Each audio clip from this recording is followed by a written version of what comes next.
ভারত সহ বিশ্বের অনেক দেশে বড় ধরনের আর্থিক সহায়তা বাতিল করেছে যুক্তরাষ্ট্র। রোববার এ ঘোষণা দিয়েছে বিশ্বের অন্যতম শীর্ষ ধনকুবের ইলন মাস্কের নেতৃত্বাধীন যুক্তরাষ্ট্রের নতুন দপ্তর ডিপার্টমেন্ট অব গভর্নমেন্ট ইফিসিয়েন্সি।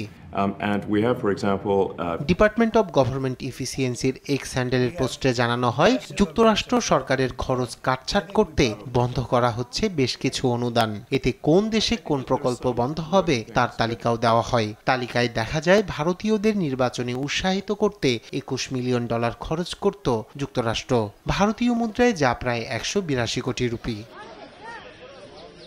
এ পরিসংখ্যান প্রকাশ্যে আসার পরই বিরোধীদের ওপর আঙ্গুল তুলেছে ক্ষমতাসীন দল বিজেপি। দলটির জাতীয় মুখপাত্র অমিত মালবো বিস্ময় প্রকাশ করে এক্স হ্যান্ডেলে লেখেন, ভোটদানে উৎসাহিত করতে $21 মিলিয়ন খরচের অর্থ ভারতের নির্বাচন প্রক্রিয়ায় ছিল বিদেশি হস্তক্ষেপ। শাসক দল এর সুবিধা না পেলেও বিরোধীরা লাভবান হয়েছে বলে দাবি করেন তিনি। বিরোধী দল কংগ্রেস এবং গান্ধী পরিবারের সঙ্গে মার্কিন ধনকুবের জর্জ সোরসের সম্পর্কের বিষয়টি উল্লেখ করে মালবের দাবি, ভারতের নির্বাচনে কালো ছায়া পড়েছে সোরসের। কংগ্রেসের নেতৃত্বাধীন ইউপিএ সরকার সুপরিকল্পিতভাবে রাষ্ট্রদ্রোহী শক্তিগুলোকে ভারতে অনুপ্রবেশের পথ করে দিয়েছে বলেও অভিযোগ করেন তিনি। অন্যদিকে বিজেপিকে পাল্টা আক্রমণ করেছে কংগ্রেস।